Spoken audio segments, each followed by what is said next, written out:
If you like to talk about combat sports and you want to join the discussion, click the subscribe button below and the bell notification icon next to it and join Knucklehead Nation. Ladies and gentlemen of Knucklehead Nation, welcome to another episode of the Keep It Clean podcast. Let's just cut right to the chase. Today we have a very, very special guest, none other than Antonio McKee. Right there on your screen, ladies and gentlemen. Antonio, how are you doing today, sir? Man, I'm good. Just finished training. You know, my boy and the guys at the body shop just finished training. Just sitting back enjoying something. I came out, I invented something. So I'm working on this invention that I came up with and getting it packaged up and ready to be trademarked. And then I got a great new game coming out that's fucking off the chain. Wait a minute. So you've got a game and an invention that you're working on right now, Antonio. Yeah, I came out. Hey, it's going to be a hit killer, man. In fact, I'll let you know as soon as everything's been trademarked and everything is done. I'll let you know about it. But yeah, I got something during this quarantine. I came up with something that was really nice. Just sitting at home, bored, nothing to do, and then training the fighters. And it's kind of like a fitness training game. Wow, that's really interesting. And Tone, you're a guy who, you know, you've got your hands in so many different things. How has that kind of been affected, if at all, during this whole quarantine? You know, it hasn't affected me at all. You know, we purchased the house in January. I remodeled it. You know, I like to buy real estate, flip it. But we just purchased a new home in the city of Lakewood, and I've been remodeling it since. And it's been so far, it's taken me about 5 months, and it's a lot of work. This one's a little bit taxing because I've had to work in between people who are fighting. But other than that, I haven't missed a beat, man. We still train every day. We have a private gym in our house. I own a private gym and a public gym. So it's been really no different. I gave the guys about a week off just to relax and enjoy the vacation of this virus. But we haven't been really affected. Our money is when we fight. Everything's fine over here. Yeah. Well, congrats on the purchase of the house, and congrats on having your own built-in construction crew. I saw you videotaping them on Facebook recently. Tell me a little bit about those poor young men you had working in the backyard there. I like to make fun of a lot of things that's painful. I try to replace the pain with a laugh. And we just kind of reversed the roles. Like, I sat in the back as the slave plantation owner, and I made the two light-skinned guys that were normally inside the slave master's house. Oh, my goodness. I made the light-skinned guys do the work. And I just pretended to be a slave master, reconstructing the past of blacks' horrible history here in America. Wow, Antonio. Well, I mean, wasn't one of those light-skinned brothers your son? How are you going to do that to poor AJ?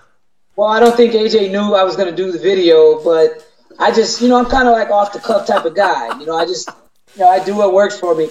But if you haven't checked it out, go to Antonio McKee on Instagram, and it's the first video up. You'll see it's quite entertaining. We got about probably 2,000 hits on it already, and that's just my local friends, but it's just fun, man. I try to take the past, the pain, the hurt, the sorrow, and I try to replace it with something that's entertaining and fun, and it's led me to where I'm at today.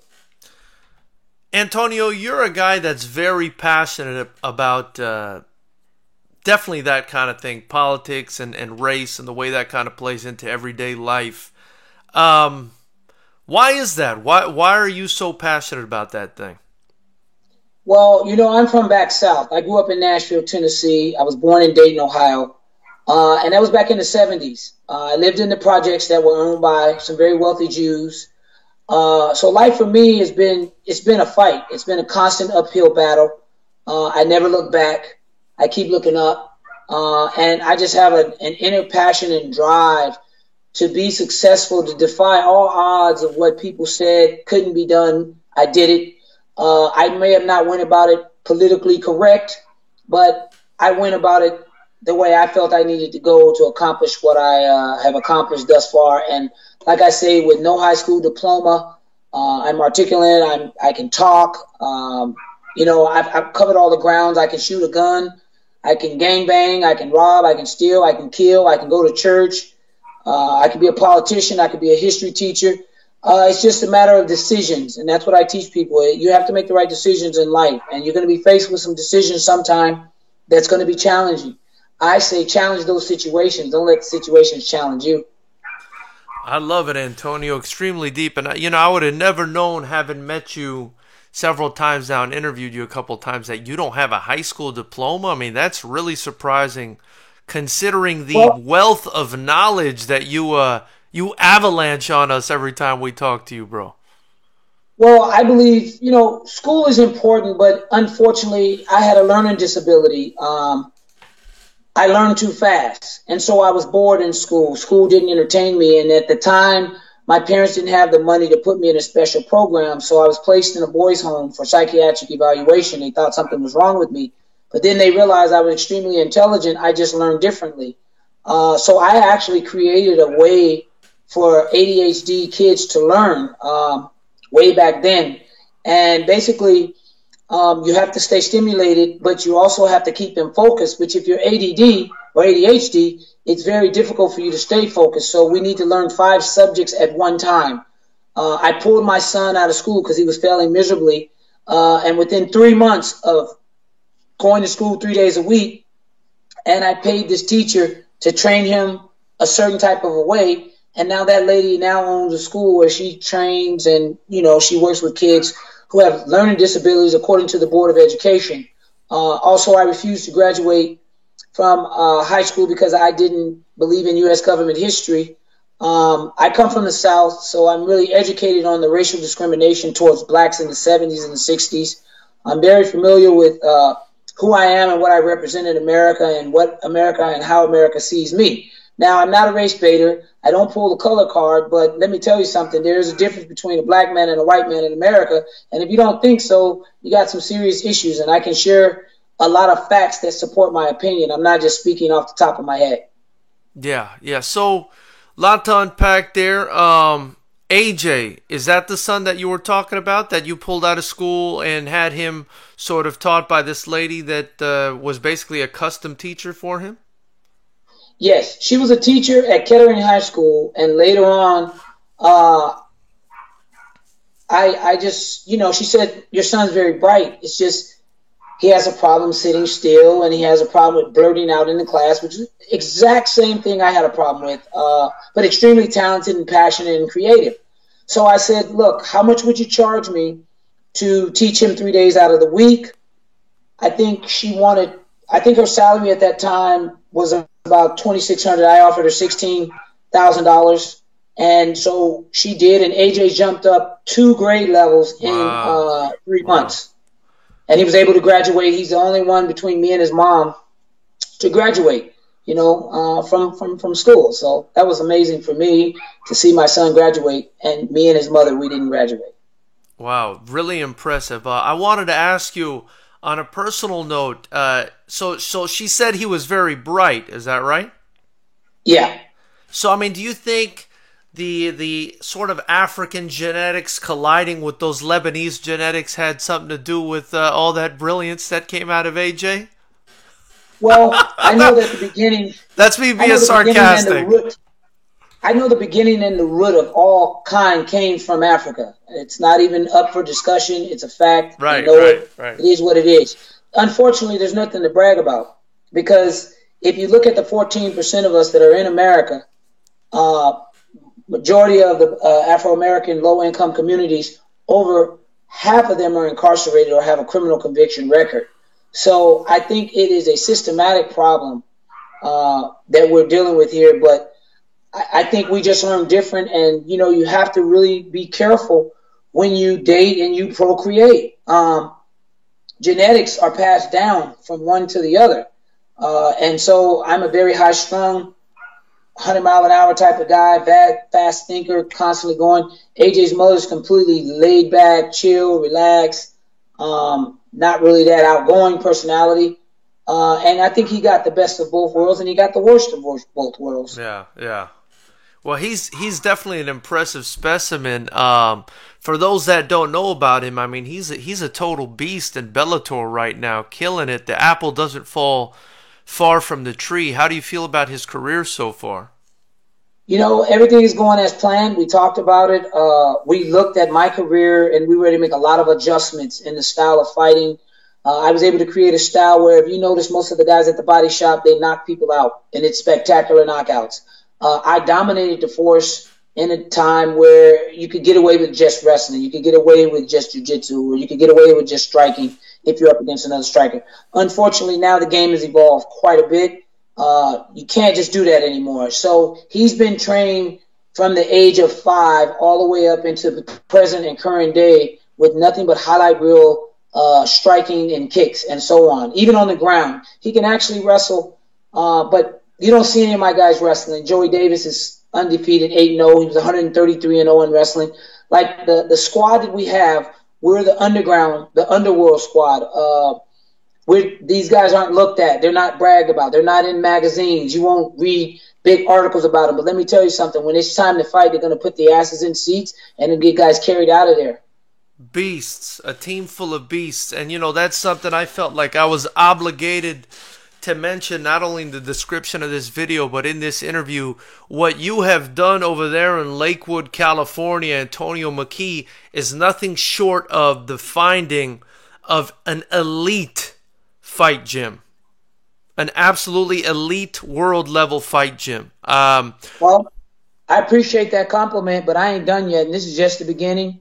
Like I said, I never got the credit that I was due amongst the fans of the fight world, but all the celebrity fighters know who I am. I've either kicked that ass or roll with them. I mean, it's never been easy with me, and it ain't going to be easy, and it ain't going to be easy to beat any of my guys. And now my revenge is creating the best fighters in the world and being acknowledged as one of the best coaches in the world. Which you absolutely are. Was it a little bit of a sweet feeling when Chuck Liddell decided to come back, and with all the coaches he could have chosen in California, which is essentially the mecca of combat sports, he went to you?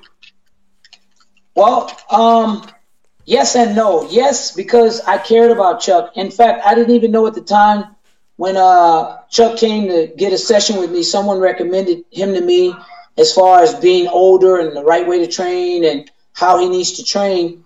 I didn't even think Chuck would give me the job because I've never seen Chuck around anybody. I personally thought at the time before that Chuck was a racist guy because I've never seen anything black around him other than his bag. But turned out to be, man, Chuck is probably one of the most amazing persons that I've ever worked with. The guy is just over the top, a hell of a man.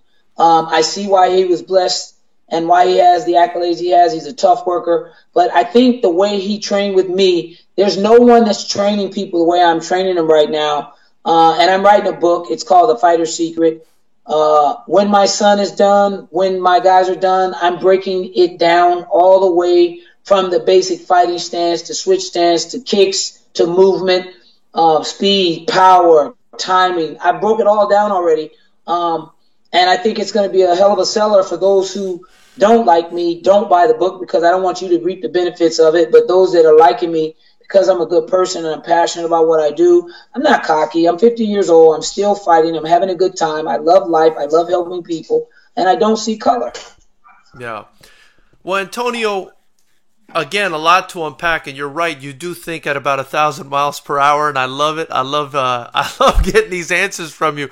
I wanted to ask you about the end game, sort of, for AJ. I mean, are you sticking him in there in Bellator for the long run? Are you guys trying to get him into another promotion? Are other promotions contacting you about your incredibly talented stable of fighters? Or are you loyal to Bellator? What's going on there? You know, I look at each one of my fighters as a business, and I want that business to be successful. So whatever I have to do for that business to be successful, I make those adjustments. I am a loyal guy from the streets to the business world. Unfortunately, sometimes loyalty and business, they don't go together. But at this point in his career, he's doing an amazing job. He's finishing people. He's 16-0. People have said he's fought tomato cans. Well, he just knocked out Georgie, and before that, he knocked out McApie. I mean, he's just an amazing kid. As of right now, we're just focused on the $1 million tournament. We've got a tough opponent coming up, Darren Carwell, who's a great wrestler. Nothing but respect for him. But AJ's just on a different level. And I think looking at each individual as a company and take my emotions out of it, I do what's best for the corporation to be successful. And that's the way I look at each one of my guys. They're very knowledgeable of how this game works and what I expect out of them. And even fighters who are not on that level, I can create and build that. Look at Kimbo Slice. He came to us. He couldn't fight. Yeah. Look at him now. He's knocking people out. He can fight now. So I think that goes to show, not taking away from any coaches. There's a lot of great coaches out there. But most fighters are not loyal to good coaches. And I want to set the record straight on that, is that you need a coach. You can have a bunch of coaches, but you need a head coach. And I've been that for my guys, a head coach and a coach. If I don't have it, I delegate and I get it in the gym. And this is why we're successful, because at the end of the day, I let everybody know these are my companies and I want each one of them to be successful. What can we do as a unit to be successful? And we treat it like a business. I love it. And, I wanted to circle back for a second, Tone. You said you haven't received the credit that you deserve. I mean, why do you think that is? Well, because I went barking up the dominant tree, the alpha of the fight world. I went up against the UFC. I was done a really shitty deal. I knew it before. If you go back and you look at an interview I did before I went into the UFC, I said, I'm going to show you truly how the UFC really is. They don't give a shit about fighters, man. All they care about is their numbers. And I understand that as a business model. But at some point, you're going to get a guy like Scott Coker who's passionate about the fighters, who really cares about the fighters. He gives everybody a fighter's chance.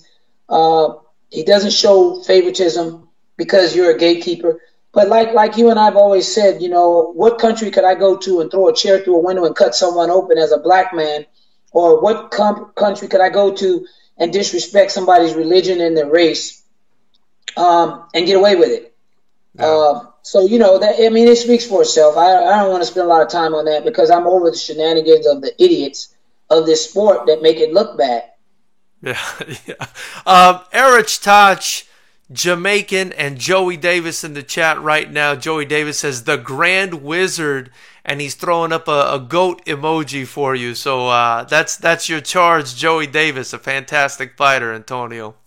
Man, that kid is amazing, bro. He's going to be the Bellator champ within the next year, I guarantee it. AJ will have the belt at 145 and 155. Joey will have it at 170 and 185. We're lined up with some powerhouses, bro. We got a great gym. Like I said, I love my guys, but I treat them like a business for sure. Who else should we look out for at the Body Shop, Tone? Well, I've got Adrian Najara, who's a 125-pounder, who is a monster. I've got two girls that are coming. One that would knock out Cyborg right now, but I know how the business works, so we just can't bring her in and knock out Cyborg. She's about 6 foot, African queen. I've got so much talent in there, I don't even know where to start. I've got Gabe Green, I've got Josh Jones. These guys are like 9-1, 10-1. Like, we're putting the numbers up, man. Just like I said, I want the sport to forgive my past and respect my present. Gabe Green is an absolute beast. I've actually watched him fight in person against an undefeated Richard Leroy, and he actually finished him, man. That was one of the most impressive performances I've seen in person from a guy here locally in Southern California for sure. Yeah, like I said, man, we're a powerhouse gym. We're not this big fancy-ass gym with all these sponsors. We're a hard-working gym where spirit is definitely embraced and put in you to go out and be the best that you can be. Tone, I really appreciate that. What's next for you? I mean, because you were competing as recently as the end of last year. So, I mean, what's next for you? And what you did was unprecedented. You were on the same card as your son. Am I right? Yeah, man, that was tough, bro. But, you know, it put us in a good position because I said to myself, if I lose, my son's got to win. If I win, my son's got to win. So it was a win situation for me, no matter whether I won or lost. And you see, he got one of the fastest knockouts in Bellator history against a damn tough opponent, which was Georgie. And Georgie's very talented guy. I love him. I wish he would come train with us, but unfortunately, he was on the other end of the cage that night. Yeah. So, I mean, are you going to continue to compete, Tone, or have you shifted your gears 100%? I would love to compete, but I'm not going to be selfish. It's not my time. My time is up. Yeah. If there's an opportunity for me to fight, if there's a card that needs someone to replace, put me in there. I'm in great shape. I work out every day. I'm 50 years old. I fucking love this. Black don't crack. Tone, I would, really, you espouse the black don't crack idiom. 50 years old, looking the way you look, that is absolutely nuts. I mean, what kind of tips can you give to anybody that would be watching this as to what you do to remain so youthful? Well, the first thing I would say, and thanks for asking that question. I appreciate that because I like to help. The first thing I would say is be happy. You have to find happiness. A lot of people don't have happiness. They got the wrong thing as money as happiness or a girlfriend or this or that. The first thing about being happy is being happy with yourself, and that means you need to be spiritually motivated inside, not out. It'll come out. And one of the things about me is I'm just a passionate person. I feel really good about everything that's happened. I've had the worst fucking life anybody could have and still be alive and mentally be sane. There's nothing that could hit me harder than what life has already done. So now it's all uphill now. I don't attach myself to a religion, but I have a powerful relationship with the Creator, and that's real simple. We don't have to go into the details because it's real simple. The Creator, the one that created the good spirit in me. And the second thing is loving and knowing how to love. It was a long process for me to learn how to love. It was even harder to learn how to receive love. But over the years of my children and people working with me and me telling people like, look, I'm having a problem with this. I need to learn how to do this and just being openly honest about stuff. And I think that's the key to being happy. Everything else falls in place. Tone, you said you've been through a life where, it can only be uphill from here. If you don't mind sharing, I mean, what was it that, makes you feel that way? What was the, I'm sure there was more than one, but what was like some of the major hurdles that you had to get over? Well, man, I grew up in the projects. I watched my friends die every other day. I was in and out of jail over 17 times. I was molested. I was in a boys' home. I was in a mental hospital. Blah, blah, blah. I've been shot at. I've been tied up. I've been beat. I've been discriminated against. But I've also been blessed. I'm still here. Yeah. So none of those things can hold me back. And I'm still here kicking, man. I mean, it sounds like you went through. It sounds like you went through quite a bit there, Tone. But what was it inside you that made you want to keep going? Because I mean, a lot of people in your situation, or who have maybe felt just a part of what you felt, they've given up, man. There are people that are doing drugs on the streets. There are people eating their way to death. There are people, depressed and doing all kinds of stupid stuff. I mean, what is it inside of you that allowed you to continue to press forward? If you could kind of relate that to anybody watching this that needs it. Well, like I said, the first thing was being filled with the Spirit, man. I mean, there was times where I was done, bro. I gave up. Let me tell you, don't let me paint this out to be a candy picture. I gave up and I said, fuck it. Today I'm going to die. I don't even care. And something just happened while I was still here, or I didn't have any family. I was alone in my world. It was so miserable for me. I had no money, no place to live, sleeping in my cars, cardboard boxes. I was like furiously frustrated. I just wanted to die. I wanted a way out. So I would go and do things where it was a great possibility that I could end up dead and not coming home. And, things slowly started to shift when I had a son. I had something to live for. I had something to learn, to love, and to be responsible for. And that put me in a great position to be the person that I am today. So it was your son that kind of spurred you to, to keep your head up and keep fighting, keep marching forward. Yeah, when he was born, he would say some of the craziest stuff to me about, Daddy, if you die, can I die with you? Wow. Like, what? Wow. Like, how did you know I want to die? First of all, you're only 3 years old. It was just a different time for me. You know what I mean? Yeah. Not having your mother there, not having your father there. I mean, I didn't know any other way but the way that I created. And sometimes that wasn't good. Tone, where were your parents when you were going through all this stuff? Well, when I first used to do interviews, I used to put my mother's business out. I used to put my father's business out. But where I'm at now in life, I don't like to talk about it. But, majority of the people that walk in the light that I walked in,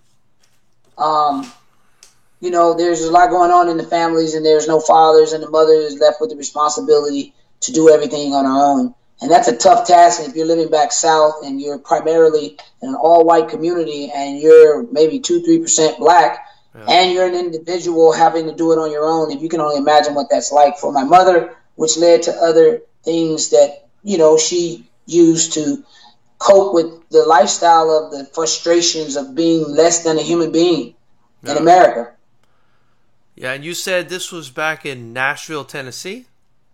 Yeah, it started in Nashville, Tennessee, and it worked its way from Nashville to Alabama to Chicago to Atlanta, and then into California. So, I've been around the world following my mother, pursuing her dreams, and, unfortunately she didn't get where she wanted to go, and then it left me in California alone. I've been here for quite a while by myself. I've created a family, though. My gym is my family. Antonio, you said you were, following your mother, chasing your dreams. I mean, it sounds like you guys went through a lot of different states. Would it be okay to ask what it was that your mother was doing?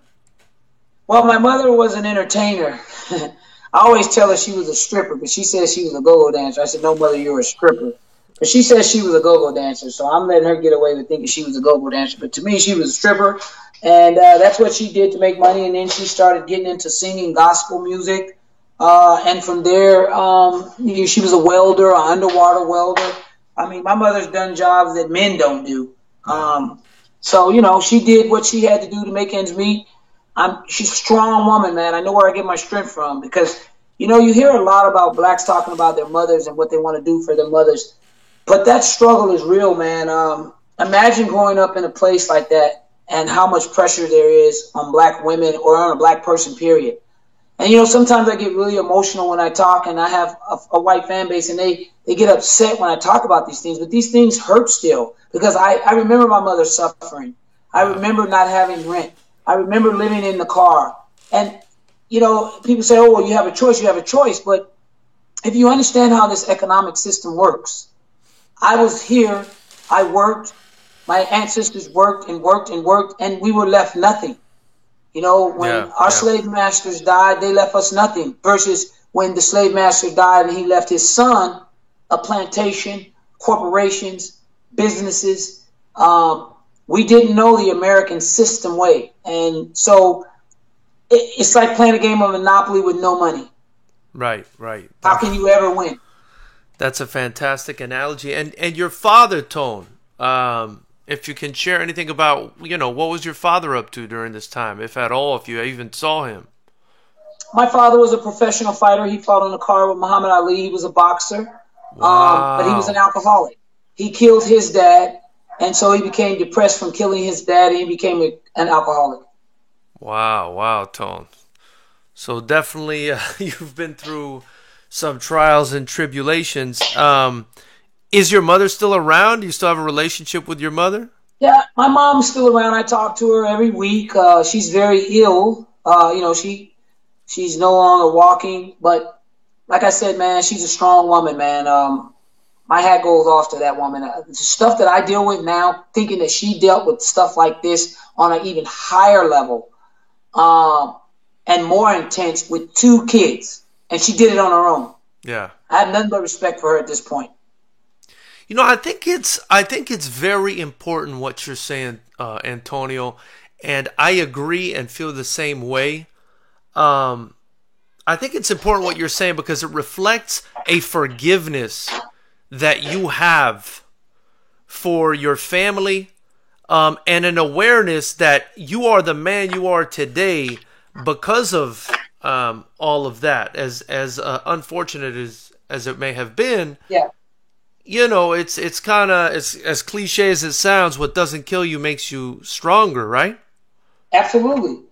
But there's a certain point where it becomes damaging. Yeah. Yeah. If you look at military men, you can't say, well, it didn't kill you in the military, it made you stronger. Well, there's a thing called PTSD. Right. So there's certain barriers to that. You can't ride that coattail all the time because that's not true for everybody. And everybody handles things differently. Not everyone handles it the same. So we have to be careful how we label and judge people. Absolutely. I couldn't agree more. This is fascinating, Tone. This is fascinating. I hope I'm not prying too much into your personal life, man. Look, man, I don't give a shit about what people think or about me.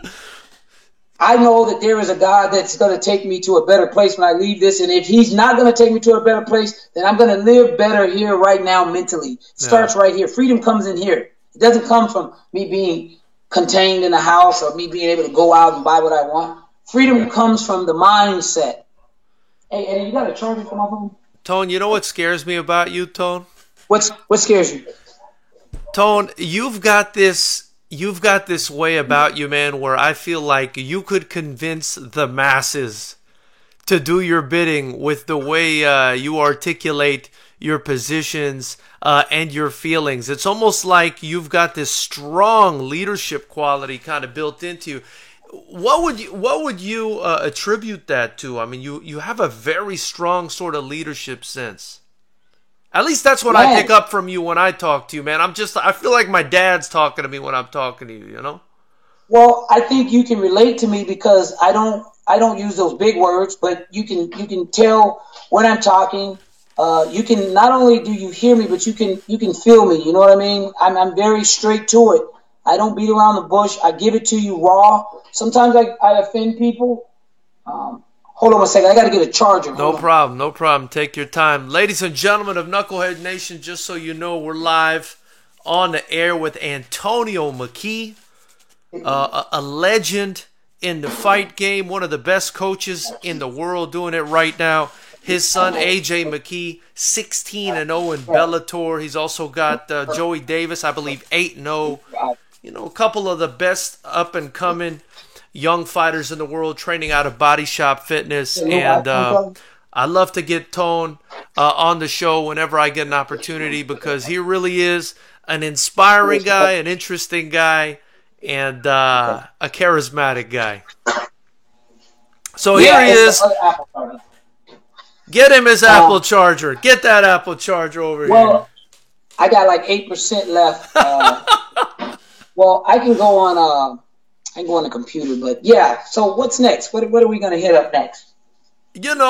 We're just having a conversation here, Tone, and you've got such an interesting past. I can go on for hours. So I wanted to ask you about how you ended up in California. Why California of all places? Well, as you know, a lot of the slaves were trying to get to the north because of the freedom. My mother has always dreamed of being an entertainer, a singer, and so she came to California, to pursue her dreams and careers. And she brought me out here, and it was kind of jacked up because it took me away from my family, but I was doing bad things there anyway. Everything happens for a reason, so I'm glad that happened because I probably wouldn't be living where I was brought up. I always tell people, you go check out where I came from. It's a different life there, bro. And how long were you in Nashville for? I was in Nashville till I was about 12 years old. And then from Nashville, I went to Alabama. From Alabama to Atlanta. From Atlanta to California. Back to California. Back to Nashville, and then back to California again.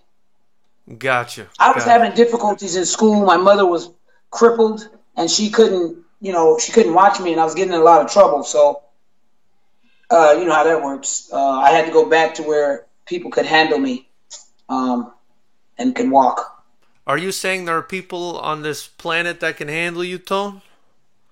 No, because I came back to California where they put my ass in a mental institution. Oh, my goodness. Why did they put you in a mental institution? For psychiatric evaluation, because I couldn't stop, wouldn't stop, won't stop.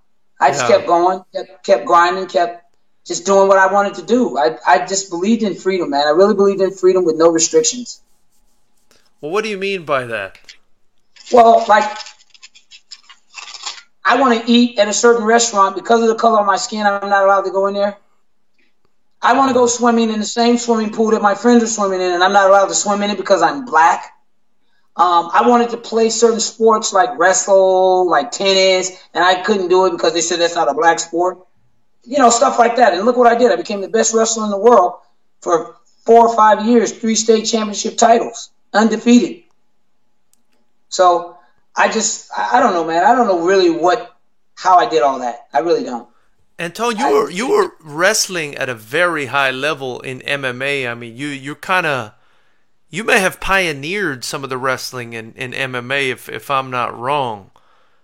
You're not wrong, but I'll never get the credit for it because I pissed off the major players, and you know I was very outspoken. I'm not the kind of guy who'll sit back and watch you disrespect people.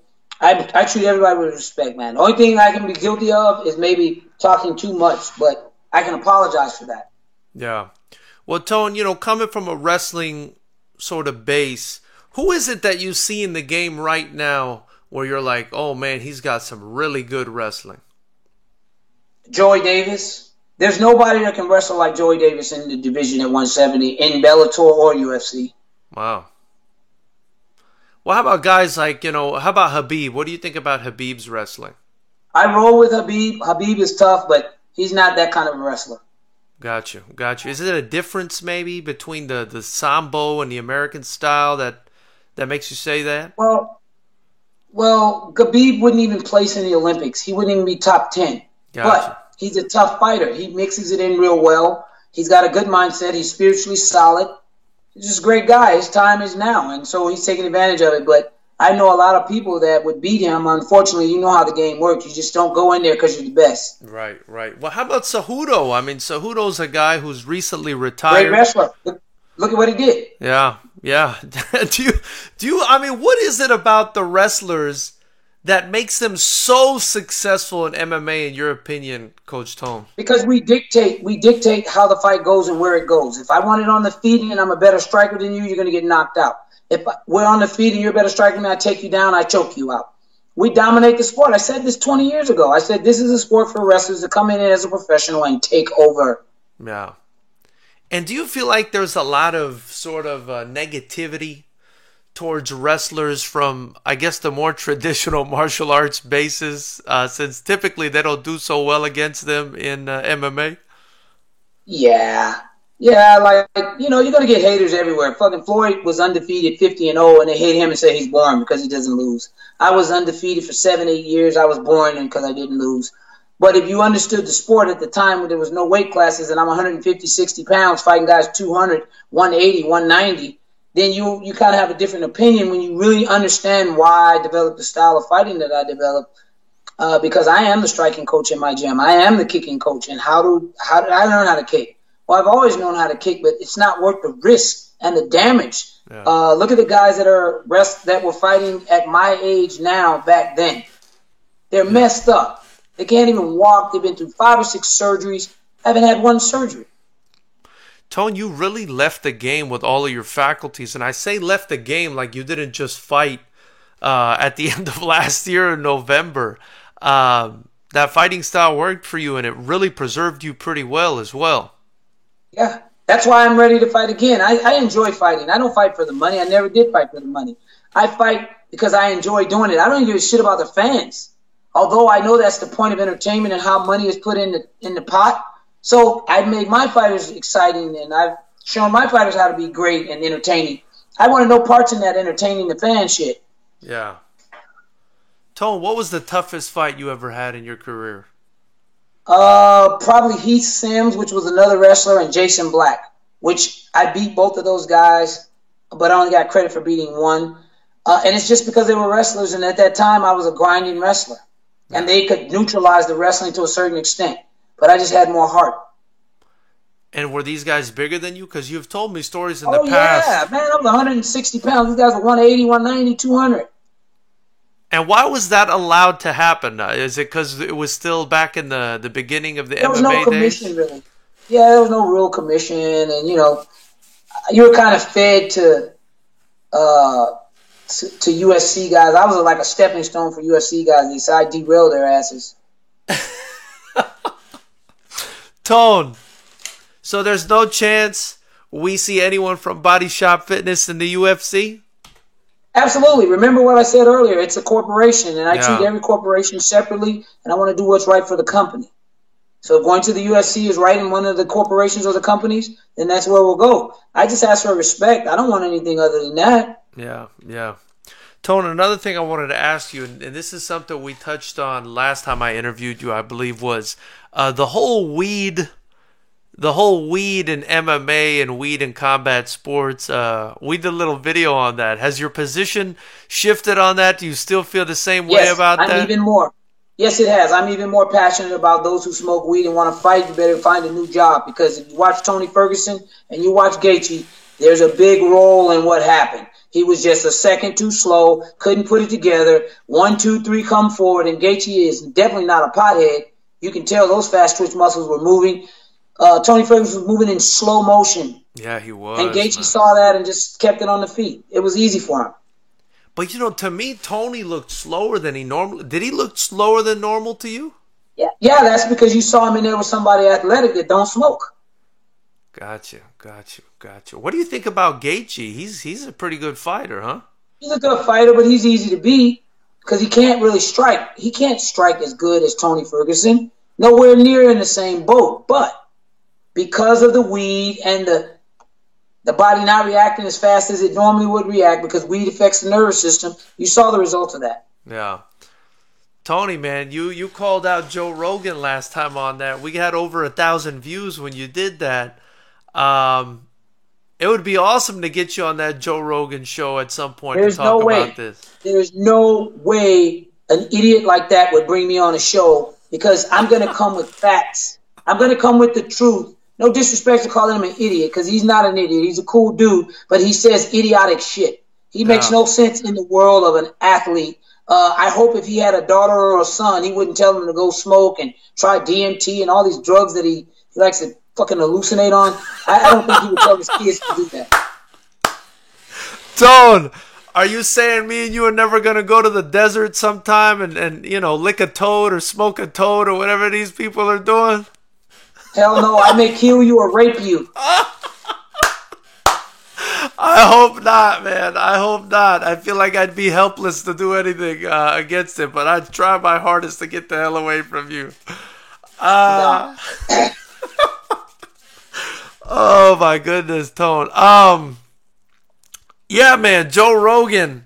I don't think he'd be happy about you disagreeing with him on that. But another thing about Joe Rogan is, did you see he just got $100 million deal to take his podcast to Spotify? Yeah, well, you got 5 million people that want to hear a guy talk. He's a very knowledgeable guy, don't get me wrong. Yeah. It's just the way he sends the message is wrong. And I need a podcast like that, but they would never let me get on there and talk like that. You know what I mean? Put me on there. I'll talk to him. We can talk about whatever he wants to talk about. I'm an educated man. I know right from wrong. I know how to be cool and cordial and not get crazy. But you're not gonna get me on your show and try to say stuff that I don't agree with, and I'm just to sit there and be quiet. That's what I'm on the show for. I mean, I feel like it would be hard for him to sort of argue against you on the whole weed tip, because you have a laboratory right there at your house and you have a public laboratory in Lakewood, right? Yeah, look, if there was a way to smoke weed and fight MMA, I would definitely do it. I'm not against marijuana. I'm against people who abuse marijuana or use it as they use it to deal with their problems.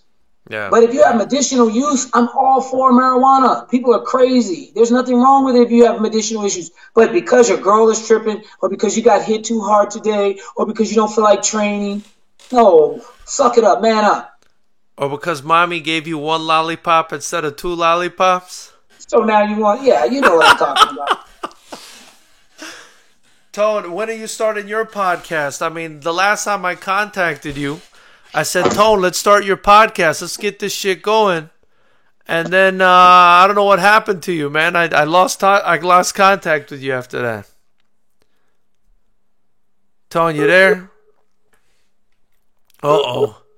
Looks like I lost some knuckleheads. Maybe I can give them a call on Skype. Give me a second here. Let's see if maybe we can get him on the computer. But anyway, knuckleheads, I hope you guys are enjoying the interview so far.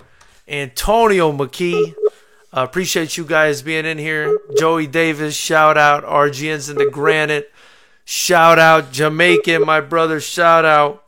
And just so you guys know, Joey Davis that's in the chat is the Joey Davis that's being coached by Antonio McKee, professional fighter, 8-0, I believe. And, you know, Antonio's saying this kid's going to be a champ.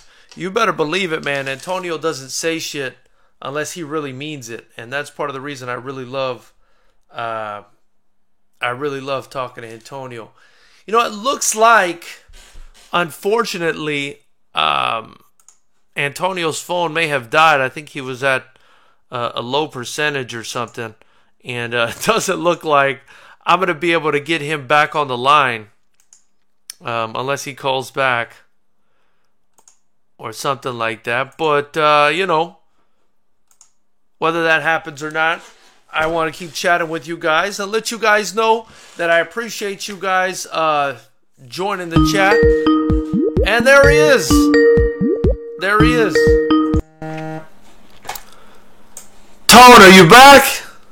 Yeah, man, my phone cut off, but I found a charger, so we're good.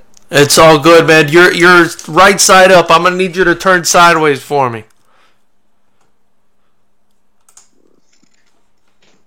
Just give me a second, guys, here while I hopefully get Tone to fix his camera, which is horizontally orientated. You there, Tone? Oh. Looks like we lost him again. Not a good day for technology on YouTube, but yeah, knuckleheads, Joey's in here. Hell of a fighter, man. You can go watch him on Bellator. He's a beast. We got to get him on the show. Hopefully, that would be really sick to get him on the show. Let's see what's going on here. Erich Toch, a fighter for Fighters Rep, says, "What's up, George? What's up, Erich? Appreciate you being in here." You guys can watch Erich fight on the channel as well. Kid is an absolute beast. He went Hollywood on us for a little bit. He said, you know, that he wants to go Hollywood. He doesn't want to fight anymore. But I'm not sure if that's the case. It looks like he's itching to come back. I'm going to try calling Tone one more time. See if his phone works with us or not. And if not, we can always get him on at another time.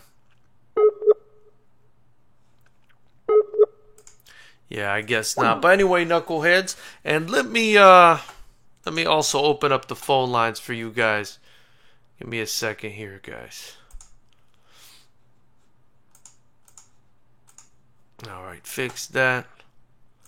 So yeah, phone lines open if you guys feel like chatting, talking about anything. Actually, yeah, now it's open. But yeah, you know, Antonio McKee is a guy, you know, he deserves a ton of credit for what he's done out here. Man, every time I talk to him, it's so fascinating. I didn't know. I mean, I know he's been through a lot, but you know, it was really interesting to hear just some of his story. A guy who I think it would be really interesting to do a documentary on at some point. Jamaican says, Joey Davis, what weight do you fight? Let's see. Joey Davis, Bellator. Welterweight.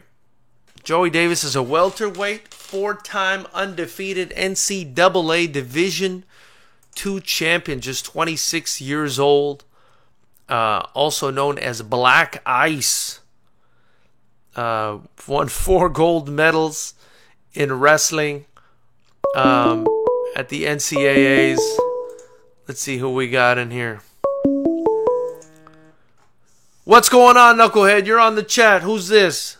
Knucklehead Nation, Kevin here. Kevin from Chicago in the house. What up, brother? Nothing much. Good interview with Antonio McKee. Appreciate it, man. I'm sorry his phone cut out. You know, you can't expect everything from the guy. He's training. He's coming up with inventions. So, but maybe we got to get him a charger, man. No doubt. He was good while it lasted. Appreciate it. What's going on, Kevin?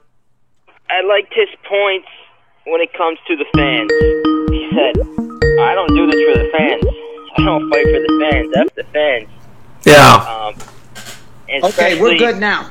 Like, he's not here to entertain, and he knows what got him there. He's a wrestler, so we wrestle. He's going to take guys down and win the fight. Yeah, yeah.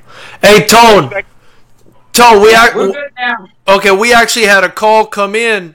Can you turn your phone sideways? So, Kevin, can you hear me? Yes. Yeah, so Antonio's actually back on the line. He called in right after you called.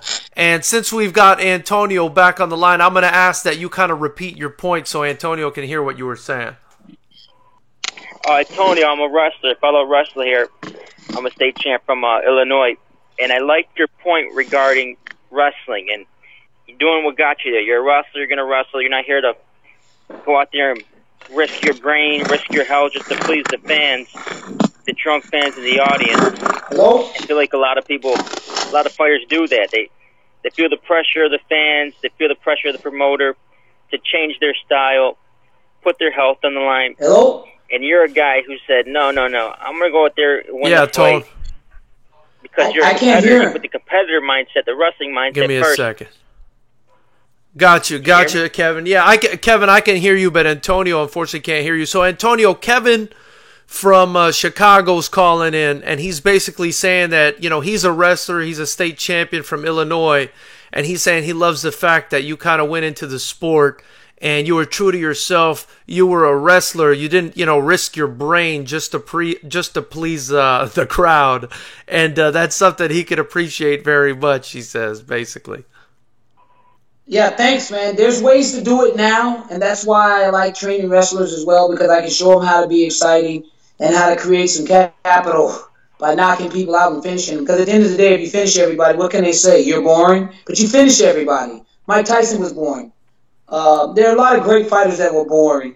But yeah, man, tell them, the only thing I can suggest is to get with someone that's like me that cares about him, you know? Yeah. Kevin, were you able to hear what Antonio said there? No, I wasn't. I'm on a delay because I'm listening through the headphones.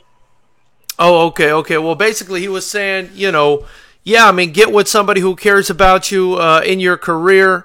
You know, he teaches his guys now to finish fights, but he still obviously does it in a way where he cares for his fighters and makes sure that they get the win, you know. People will always complain and say, you know, this guy, you know, is finishing fights, but he's boring. So he's basically just advising you to go with the person that will care for you the most, because that's what he does for his fighters. Oh, absolutely. I got a quick question for him. Does he think the talent, or does he think the promoters in MMA, they're not really hiring the best talent, they're kind of promoting the most exciting talent, the most marketable talent? Because for me, someone like Israel Adesanya, like, he's really never been tested by a high-level grinding type wrestler. Yeah. And that just makes no sense to me, how you can get to the UFC title and he's never really fought a grinding type wrestler, a Khabib type wrestler, a Logan Storley, someone in Bellator, that type Right. of high-level wrestler who implements that game plan. Could you answer that? Yeah. So, Tone, Kevin's asking you another question, and he's asking, do you think that MMA promoters are more promoting guys because of their entertainment value as opposed to their skill? And then he brings up the guy like Israel Adesanya. He says, he's a hell of a striker, but he's never been really tested by a real grinding wrestler. What do you think about that situation as well? Yes, they will choose the striker over the grappler. That's more entertaining. Absolutely, they will do that. Unfortunately, this is a sport, man. This is the way it is.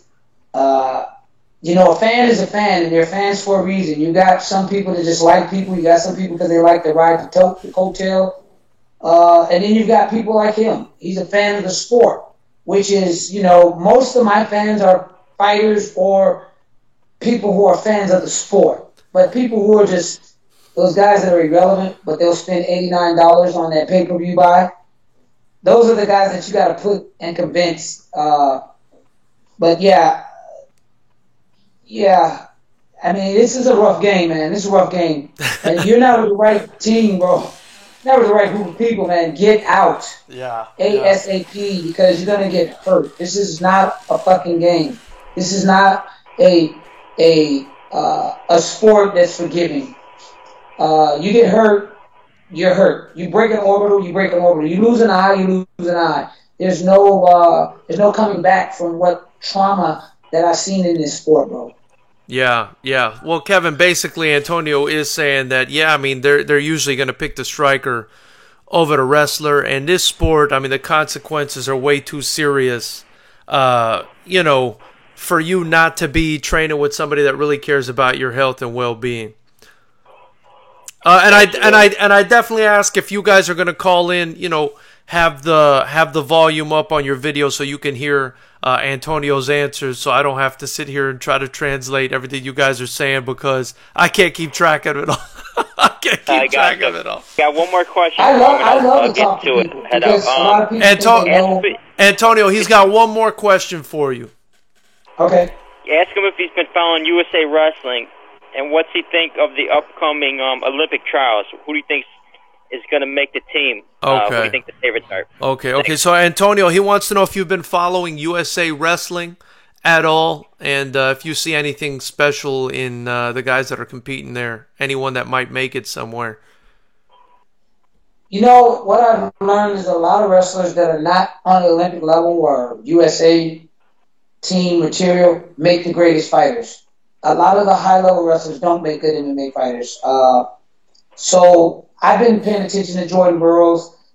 I'm so busy with my guys, I don't have a lot of time to do that. But what I am able to do is, usually people are referred to me for a reason. And when they come to me, I give them everything I got. I give them the love, the expertise, all the 25 years of knowledge in the sport. And not just in the sport, but in knowledge of life.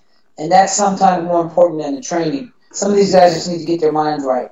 So, I'm pretty busy, but I watch Jordan Burroughs, that's about it. Yeah. Well, basically, Kevin, he says he's pretty busy. He watches Jordan Burroughs, that's about it. He says the highest level wrestlers typically don't make great fighters for whatever reason. It's the guys that are kind of just a tier underneath that. And he also says, when people are referred to him, he gives them his 25 years of knowledge and does his best by them. All right. Tell him, appreciate it. You guys take it easy. Thank you, Kevin. Really appreciate it. Tone, he says he appreciates it, and you take it easy. Likewise. Tell him good luck on his career in his future, man. He says good luck to you, Kevin. All right, he's out of there. So, Knucklehead Nation, if anybody wants to call in, again, I do ask that you guys turn up the volume so you can hear Tony's answer for yourself. So I'm not here playing translator, even though, I do speak a couple languages, but I don't want to be translating English. Tone, you got the Bellator TakeOver t-shirt on, bro. Yeah. It really is a Bellator TakeOver for you. Tell me a little bit about that. Well, since day one, we started out with Emmanuel Newton knocking out Mo Law.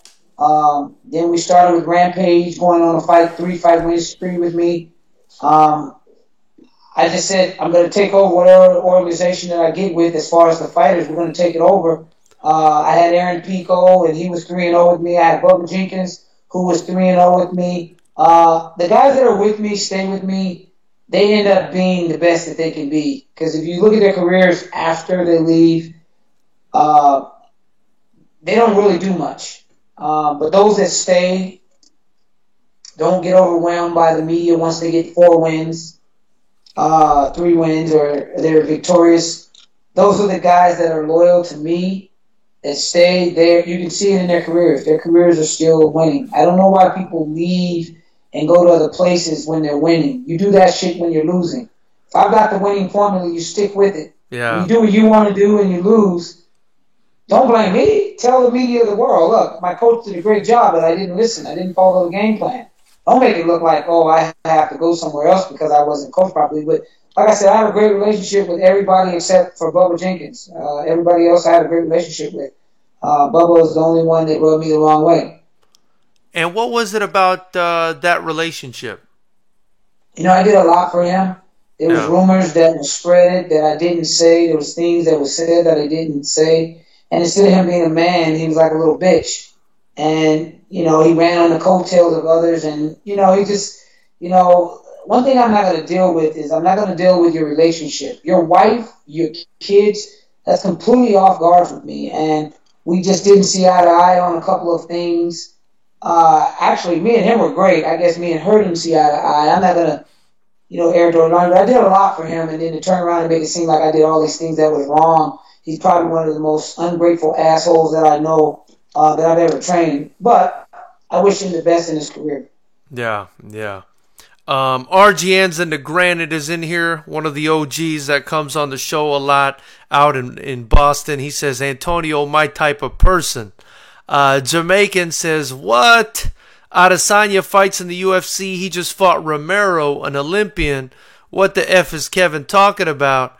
Check Derek Brunson wrestling credentials. Tyron Woodley.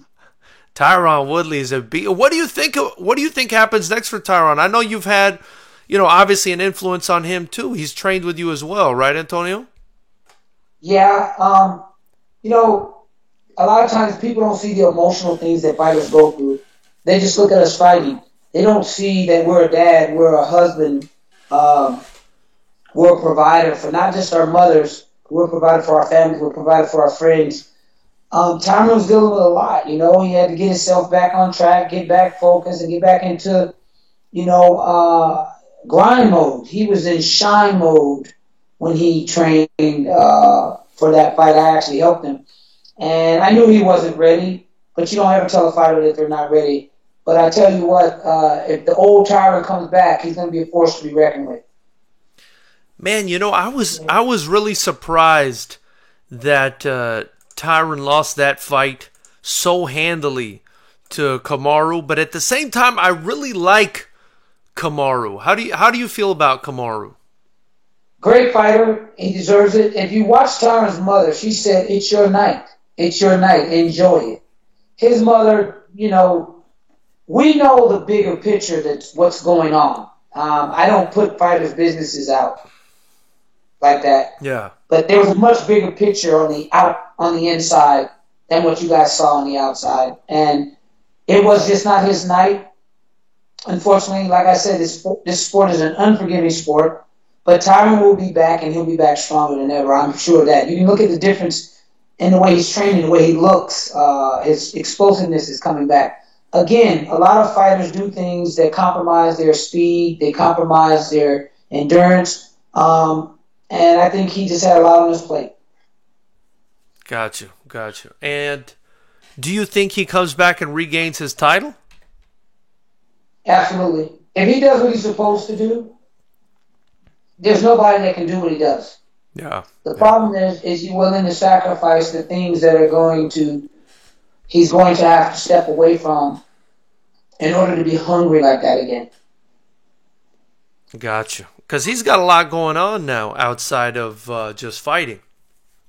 Yeah, he does, but there's nothing like being a champ. And I'll see him again. He'll call me when he needs me. They all come running back, don't they, Tone? Well, man, I'm like such a good. I'm so good at what I do, and a lot of people don't experience it. Yeah. And it's unfortunately, but I can't do what I do to everybody, with everybody. I have to be selective, and you have to earn that. Yeah. Or you can pay me some good money. I'll make you stronger. I'll make you faster. I'll make sure you never get tired in a fight. I'll look at what your diet is like. I'll look at what your cellular levels are doing when you're fighting. I mean, I'm a full package, and I'm really knowledgeable. I've spent a lot of years in this. And so a lot of stuff that's already off the top of my head, I know from just dealing with this for so long. You know, such a great fit for Chuck Liddell, making sure that his camp was right. He looked the best that he's ever looked in a fight. He kept getting tested. But it was all natural. It was all real. It was what we were doing. I have a formula that works. I don't care who you are or how slow you are. I'll make you faster. I don't care how strong you are. I'll make you quicker. I'll make your timing faster. It doesn't matter. And I'll show it to you more than I can tell it to you. You know, the results are the results. The numbers don't lie. Tone, I got a question for you. This is more personal. You know, I grew up Miami, Florida, playing a lot of sports. It's like everybody was fast, man. Everybody was fast. Everybody could jump high. You know, but some of the guys weren't, obviously. Some of the guys weren't. And I always wondered, like, how much do you think athleticism can be improved? Right? Because, like, you know, I thought I was special. I could dunk a basketball when I was 15, 16, but I was already close to 6 feet tall, which wasn't that big of a feat. But I had a buddy, man. He was 5'7". He could do 360 dunks. And then I had a buddy that was taller than me. He couldn't even get off the ground. So, I mean, for those guys that have less athleticism, you know, is that something that you can really improve upon? Absolutely. I'll give you an example. Brett Cooper. I worked with Brett Cooper. Brett Cooper came to me. He was 4-5. 4 wins, 5 losses. Yeah. I took Brett to 13 or 12-5, all knockouts. Nothing went past the second round. Wow. This was a kid that couldn't touch his toes. This is a kid that had no lateral movement. 6 months to a year working with me, Brett knocked out everybody at 85. Damn. Then he left. And then, of course, his career went in a different direction. Maybe it was because of the way I was training him. He didn't get that attention anymore. But what I can say is that when they are with me, we go 8-0. We go 7-0, 6-0, 5-0, 4-0. We go undefeated. Some people, like I said, they're in it for the wrong reason. And when you have a family and you have other responsibilities, the fight game does not have a retirement plan or a pension, or nor does it have benefits. What you make is what you take. There's no extra incentives or support there. And this is why for a long time I was all for a fighters union. I think it needs to be worked out because I think the sport is growing. I mean, let's look at the UFC numbers. They did over 700 million buys. They paid out less than 15%, 20%. Wow. I guarantee they paid out less than 20% of what they made. Now, let's talk about how regular sports work. Regular sports are completely the opposite. The fighters and the talent gets to 80%, and the promotion usually walks with the 20%, plus, of course, backdoor sponsors and endorsements. But that's how crazy these numbers are. So, you know, it is what it is. But, you know, like I said, you take 1 or 2 ducks and make them look like a swan, and everyone thinks that you got a pond full of fucking swans. I love that analogy. That's such a good analogy, Tone. And do you think it's the regimen that you're putting these guys through that they're just, man, they're getting the results, but maybe they can't hang or something? I mean, why would you leave when somebody's changed your life in that fashion? Well, one, I'm an asshole. And I think I know it all. But I know I don't know it all. I think I know it all. You can think whatever the fuck you want. It's freedom to think. But the reality of it is I challenge them every day. And when you get to a certain point where you're 9-0, 10-0, 11-0, 12-0, you're undefeated, you feel like you know it all. I was young. I'm a lot older now, so I just sit back now and I let them think they know what. Oh, you're right. You want to go over there and train? Go ahead. I don't have a problem with it. Oh, they told you they can get you in the UFC? Go ahead. Let's see how your career goes. Yeah. I have no contracts. If you don't like it, you leave. Yeah, yeah. Well, I mean, you gave me the example of Brett Cooper. You said he started knocking people out. He had no lateral movement. I kind of want to circle back to that. But were you able to see a difference in his athleticism, like something significant, like speed, you know? Absolutely. If you go Google Brett Cooper and you watch his fights, his first 6 fights, and then you watch his last 10 from the 6, that was me, or 7 or 8, whatever, you'll see the difference in movement. A lot of times, and I don't want white people to be offended by this, because I'm not saying this to be racist by far. What I'm just saying is it's simple. It is what it is. When it comes to fast twitch muscles and just natural raw athleticism, black have a different level of it. I know guys that can go out, smoke weed, get drunk, have sex, and go on a basketball court and score 40, 50 points in a night. Michael Jordan. Okay? I know guys that can run fast, set world records, Usain Bolt, and smoke a shitload of weed. I'm just saying there's a certain level of just, I am the best. And then there's that next level of, I want to be the best.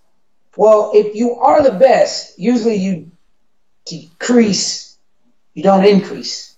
Yeah. But when you're trying to be the best, you have to leave all those elements alone, and you have to do everything that's going to make you better. I don't drink. I don't smoke. I work out every day. I'm 50 years old, and I'm in the gym training every day. People are like, how the hell do you do that? Well, I don't put a lot of stuff that other people put in their bodies. Yeah. I've never been a drug addict. I've never been an alcoholic. I live a stress-free life now. I'm married. I'm in a happy marriage. Like, people don't realize emotionally how it affects the body physically. Majority of the death of people in America comes from stress. The body breaks down when there's stress. The nervous system doesn't handle stress very well, and automatically it starts to try to figure out how to fix the problem. But instead of fixing the problem, you have a drink. Now the body is going crazy because you just put poison in your body. It's alcohol. Or you say, well, tonight I'm going to blaze one. You smoke a blunt and everything goes a fucking way mentally. But it's not gone away. You've just smoke screened the reality that you didn't want to live in. Right. So now you're not high anymore. You're back to the same bullshit, but this time it's even amplified more. Why? Because weed is a depressant. So now you feel like, fuck, I'm about to really lose my mind. So you smoke again, and eventually what you have is you're patching a problem that's never getting fixed. Yeah. And so now you become chemically dependent on the weed or the alcohol or sex or gangbanging or robbing. Whatever your addiction is, addiction can be eating. You go out and eat every time you get depressed. Makes you feel good. Everyone has a different addiction. I'm saying the balance in life and the quality of happiness can cure a lot of problems. And in my gym, when you come in there, it's so much love. And you just like, man, you guys are so cool. Nothing of what I heard. I've had guys come to me and say, man, I heard this, I heard that, I heard this, I heard that. Everything that was told to me was a lie. This gym is the shit. I love training here. That's awesome, Tone. That's awesome. Tone, you kind of started that off, though, by talking about, you felt like the black athletes have more fast twitch, typically better athletes. I mean, is that across the board? Or, I mean, because I know you train a lot of white fighters, a lot of a lot of Latin fighters, a lot of all kinds. A lot of blacks. I mean, you train a lot of different fighters. Have you seen exceptional athletes as well in those other races that you've trained? I'll give you a good example. One is Brandon Halsey. Brandon Halsey is probably one of the most gifted, athletic white guys I've ever seen. Right? But that doesn't mean anything when you put him with a guy like Joey Davis. They're both athletic. Yeah. It's very uncommon when you have a guy like a Brandon Halsey that's that explosive, that powerful, that can move like Tyron Woodley in a 200-pound frame versus a regular black guy. I mean, there's a reason why I think we are the fastest in the world. The fastest man in the world is Usain Bolt. I believe if there were more black swimmers, then those records would be broken by an Afro-American. I'm not saying that we're the best at everything in the world, but I'm just telling you, if you got 1,000 white guys and you put them in a room, and you got 1,000 black guys and you put them in a room, and you say dribble the ball to the beat of the music, you'll have a lot more of them dribbling the ball black to the beat of the music with rhythm versus the 1,000 that are dribbling the ball with music. Right. I mean, but that doesn't mean anything because we still don't own none of the real money. So that's, like I said, I'm not racist about it. Let's not brag about that shit. Right. Because we don't own anything. Well, I love the way you put stuff. And that's why I like asking you these questions. However, that last part about not owning anything, being an Arab American, there are definitely many Arabs that could pass as black here in the United States that they own a whole lot of stuff. So don't be too hard on darker skinned people. I've seen several, including many in my family, that are doing well for themselves. Okay. Well, let me address that. Okay, we are number one in entertainment. Okay, we're number one in sports. Football, basketball, even in MMA. Shit, all the UFC champs are damn near black. What does that say when you don't have 1% of the wealth in America?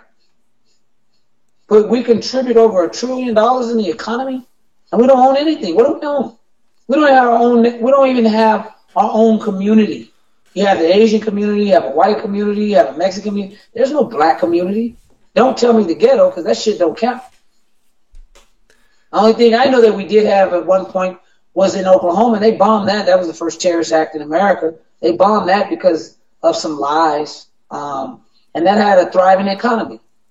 And there were black banks, there were black stores, black libraries, black schools. But they bombed that. They bombed it. Why?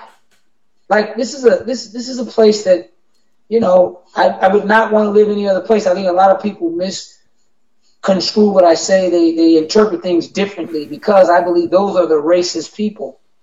But I'm pointing out facts, and I'm asking for answers why. You kill over 3,000 blacks because some woman said a guy did something to her in the elevator, which they found out later was a lie. You bomb a whole community? Come on, man. Like, this is where I get upset with my friends who are white. Wrong is wrong, right is right.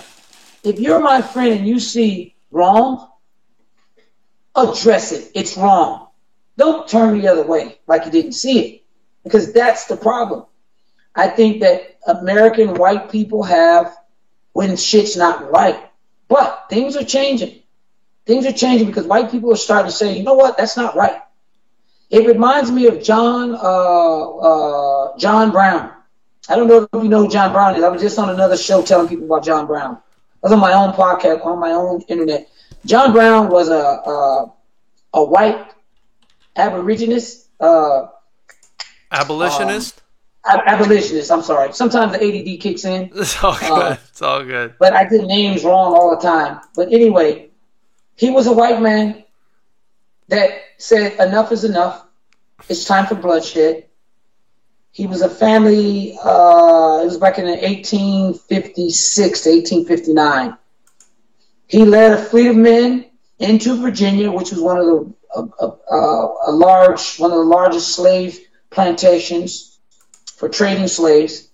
And they took over an arms place and went to war. Our government was called in military. And they killed a couple of the guys, but they convinced him to turn himself in. He turned himself in, and then they hung him. Now, my question is, Why don't they talk about who John Brown is? Why isn't there a holiday for this man? He fought for freedom.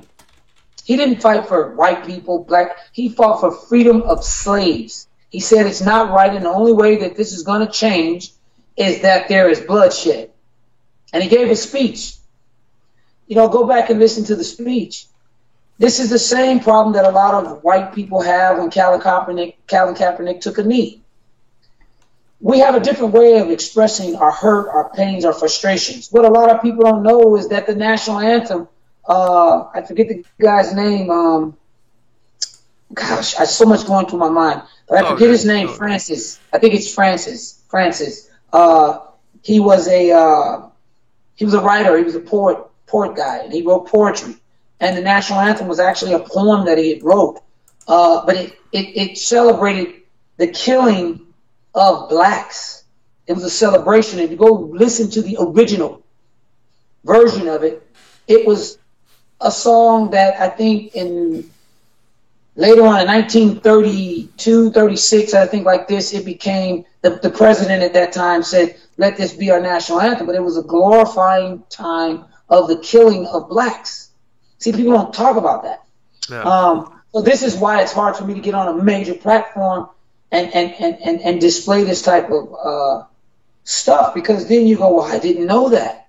They hung John Brown, black man. They hung him. I mean, a white man, I'm sorry. They hung him for his killings, and they labeled him to be a killer, a terrorist, a bad guy. But he was fighting for the freedom of black people. Yeah. Not even Frederick Douglass wanted any part of this man. Harriet Tubman, they estimated to save over 2,000 slaves they were able to free. But just think about what America was built on. And it's so painful when people go, well, that was the past, let it go. But you're talking about a generation that has PTSD.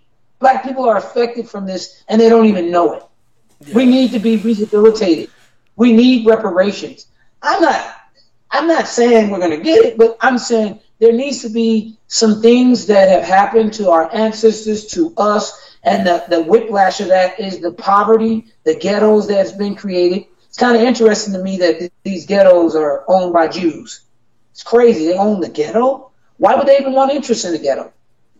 But I'm just saying there's a lot of things that hurt me as a human being, not as a black man, not as a white man, but as a human being. If I had all this money, I would make sure there's no homeless people. Yeah. I would try to feed everybody. I would take my clothes, if I had extra clothes, and I would give it to someone that needs clothes.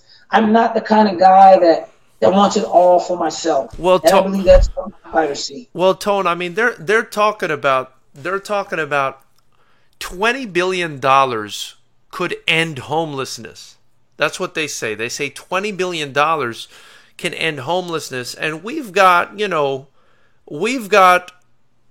a country where we've got trillions of dollars being pumped into the economy right now. I mean, it kind of baffles my mind, the decision making as well. When you hear that $20 billion can end homelessness, and you get an economy that gets a $5 trillion boost. I mean, I'm kind of the same way you are, I think, because I have empathy. I think that's what we're both talking about here is empathy, a conscience. I don't want to, man, I can't even hurt a fly, if I'm being honest with you. I go to my fights that I put on, and you understand this. You're a promoter as well. You put on fights. I see guys getting hurt, and I start, I'm just like, oh, shit, I hope he's okay. I run after him. I make sure they're okay. Right. I follow him to the ambulance. I'm like shitting myself, and I think the problem with humanity as a whole, and I'm going to lump everybody into this because I think, humans are humans more than anything, is the lack of empathy, man. There's just so many narcissists and sociopaths, people with just no conscience, and I think that's the issue that we have with modern society especially. Well, I think I agree, but I think it's at a much higher level than even you and I can get to. I believe the people who set the rules, who set the system up, they had a different mindset. And they were thinking way ahead. When America was first purchased by the 5 Jewish, the Rothschild, Goldberg, the Rockefeller families, when they were purchased, they had a plan, and obviously that plan worked. I think things are starting to change because I think a lot of people are like you and like me. You know, big slap in the face was the girl that went over and married the Queen of England. What's her name? Princess Diana's son. Yeah. He married a black woman, and he says, that's against the royal family. You're about to have children, and those children will be part of the royal family, and there's no, excuse my language, but there's none of those in our family, and what are you doing? So he stepped down because he loves his wife. It's not even about color. I love her. Yeah. No, I feel what you're So saying. I'll step down. I won't disrespect or dishonor my country or my family. I'll step down, and I just want to be a regular person. Isn't that what his mother wanted to do? Yeah. It looks like Kevin. I seen her interview. It looks like she said, "I just want to be normal." It looks like Kevin from Chicago bounced. I'm sorry you feel that way, Kevin. He says, interview took a left turn. I'm out, guys. People get uncomfortable when they hear about politics and stuff. But on this channel, hey, you could say whatever the hell you want. And I especially think this lack of empathy, man, I think that's what all the evil in the world stems from, is people just not being taught to be empathic, whether it's racism or bigotry or whatever it is. It's just, man, it's have a heart for your fellow man. And I think, that's the most important thing in the world. Tone, I've had you on for almost an hour and a half, man. I really appreciate your time. I thank you for being on the show. I'm sorry I took so much of your time away today, my man. I hope I can help as many people that needed the help that was listening. I don't have time. Time doesn't exist to me, man. I'm just doing it. You know what I mean? I'm just so grateful and so happy to be alive. I just want to help everybody, man. That's why I don't run as a politician. It kill me. Because I'd make things fair across the board. There is a solution to every problem. I love it, man. I love it, Tone. I got so much respect for you, and I appreciate your time, man. Is there anything you want to say, anyone you want to shout out before I let you go? Man, first of all, I got to say thanks for the Fighters Rep, man. You've always been a stand-up guy. I appreciate you having me on. I like questions you ask and you allowing me to be on a platform and say what I say, and I hope I can help as many people that's willing to listen. I love everybody. It's nothing but love from me. I may come off kind of harsh sometimes, but if I offended anybody again on your show, I apologize. That wasn't my intent. I'm speaking from passion, and I'm speaking from experience, and I just wanted to share that. And sometimes the way I say it may offend people, but I by no means want to offend anybody. And again, if I offend anybody, I apologize. But you can follow me at Antonio McKee. I want to start my own podcast real soon, and I just want to talk about things to make people better. I want to give solutions to problems, not just talk about problems. I want to discuss actual solutions. I want to discuss business. Got some great mentors, dead and alive, on the good side of the law and the bad side of the law. And I've kind of just molded the right way in the middle. And that's pretty much it, man. God bless everybody. And thank you, and stay safe, and keep the coronavirus out of your house. Tone, and continue the Bellator takeover. And just like I told you last time, anytime you want that podcast set up, if you want me to come, meet up with you and streamline it, you got the equipment going on and everything, I could, show you how to get started. And I'm sure you'll probably get way more hits than me because I'm just not that exciting, brother. Well, no, but you know what? You are exciting to those. You create a following. I've watched you grow. You're doing a great job. Keep doing what you're doing. But, you got to be politically correct sometimes, or you're going to have to be extremely independent. Yeah. And I've been extremely independent. And so have I. I'm happy to be independent, man. I don't like people telling me what to do, unfortunately, other than my parents. So that's right. About it, brother. But anyway, thank you again, Tone. Have a great one, and say hi to AJ.